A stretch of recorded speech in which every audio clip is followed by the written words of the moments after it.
Jadi pendekatan kita adalah dengan gelas kosong, betul? Kalau gelas kita udah berisi penuh, kita datang kepada yang Tattvadarsi, yang sudah memahami tentang Brahman. Ya jelas kita tidak bisa, beliau ingin ngasih pun tidak bisa kan, akan tumpah. Amarta beliau mau kasih akan tumpah, berserakan, mau berarakan kan. Amarta mau berarakan kan tidak benar. Orang bijaksana tidak akan melakukan itu. Jadi walaupun orang-orang suci ingin memberikan, tapi dia tidak akan memberikan karena gelas Anda masih penuh isi, harus dikosongkan dulu. Jadi pariprasna itu artinya kita bertanya, memang dalam bertanya untuk mengetahui, bukan bertanya untuk memperlihatkan kita berilmu, berpengetahuan. Itu pertanyaan-pertanyaan itu, pariprasna itu artinya pertanyaan yang tunduk hati, yang memang benar-benar kita ingin tahu, yang benar-benar kita ingin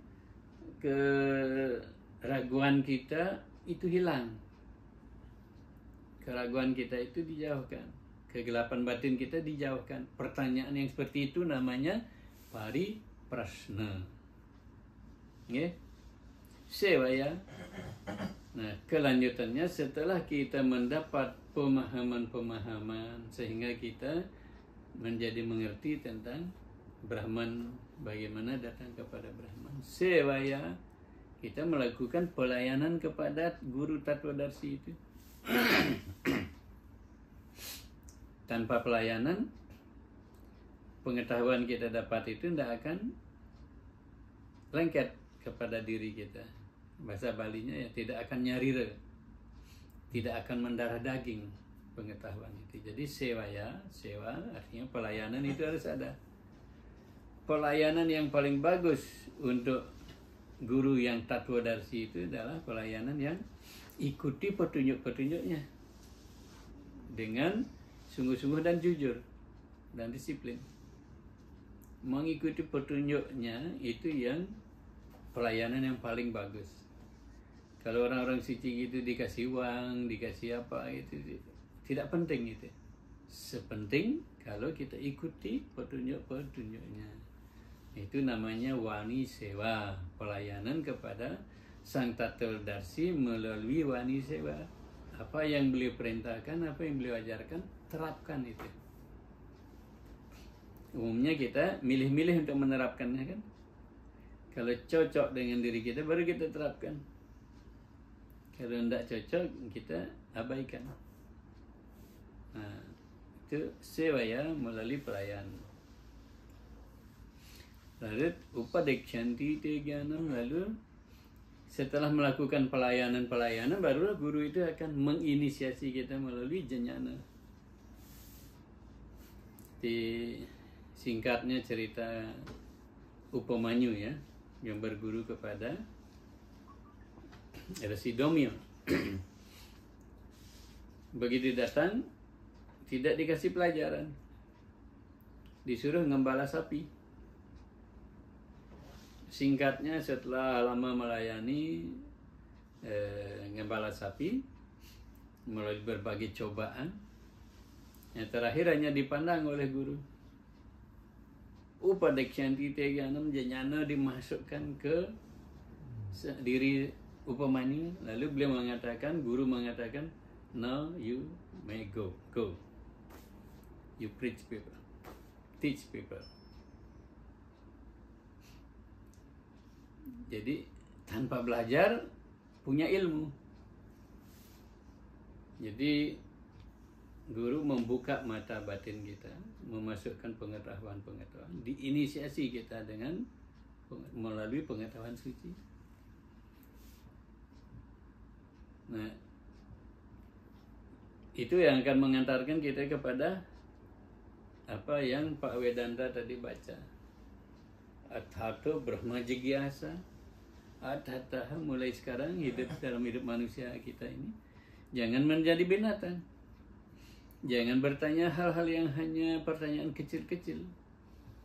mau kemana, sudah jam berapa, hari ini kita makan di mana, itu pertanyaan kecil kan. Sudah berapa punya anak, sudah berapa negara dikunjungi, sudah berapa punya pabrik, hotel. Pertanyaan-pertanyaan kecil. Pertanyaan besar tanyakan, yaitu Sang-sangkan Paraning Dumadi bertanya tentang Brahman. Amit-amit dalam badan manusia ini ya, kita tidak tahu penjelmaan berikutnya dapat lagi tidak badan manusia. Jadi manfaatkanlah kesempatan yang sekarang ini dalam kesibukan kita secara dunia, berikan porsi yang lebih lagi untuk pencarian kita, ya. Jangan sampai berlian di tangan kita ini lepas. Artinya hidup manusia kita yang para dewa pun bermimpi-mimpi untuk dapatnya. Itu penjelasan kitab suci. Antre beliau itu untuk turun mendapatkan badan manusia lagi. Jangan sampai itu lepas dari tangan kita. Apapun kesibukan kita, berikan waktu untuk porsi praktek spiritualnya, pencarian spiritualnya.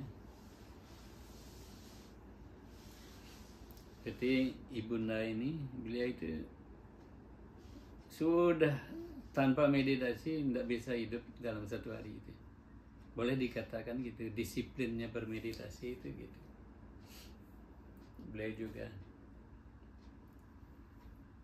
Yang kawan-kawan yang lain saya harapkan seperti itu juga. Jangan ada hari tanpa meditasi. Jangan ada hari tanpa baca Bhagavad Gita. Ya. Karena Bhagavad Gita walaupun sloka yang sama dibaca ya, kita akan mendapat pemahaman baru lagi. Jadi kita tidak bersama kitab sembarang ini. Ya. Jadi diulangi lagi. Tadvidhi pranipatena, tadvidhi pranipatena, pariprasnena sevaya, pariprasnena sevaya, upadikshyanti te jnanam, upadikshyanti te jnanam, Jnaninas tattvadarshina, Jnaninas tattvadarshina. Ketahuilah kebenaran sejati Brahman tersebut melalui pendekatan yang tunduk hati kepada Sang Tattvadarsi yang melihat kebenaran sejati, yang sudah melihat kebenaran sejati, yang sudah mengalami kebenaran sejati tersebut. Yang lakukan pendekatan dengan gelas kosong, tunduk hati, bertanya untuk menghilangkan keraguan dan melakukan pelayanan kepada Sang Tattvadarsi.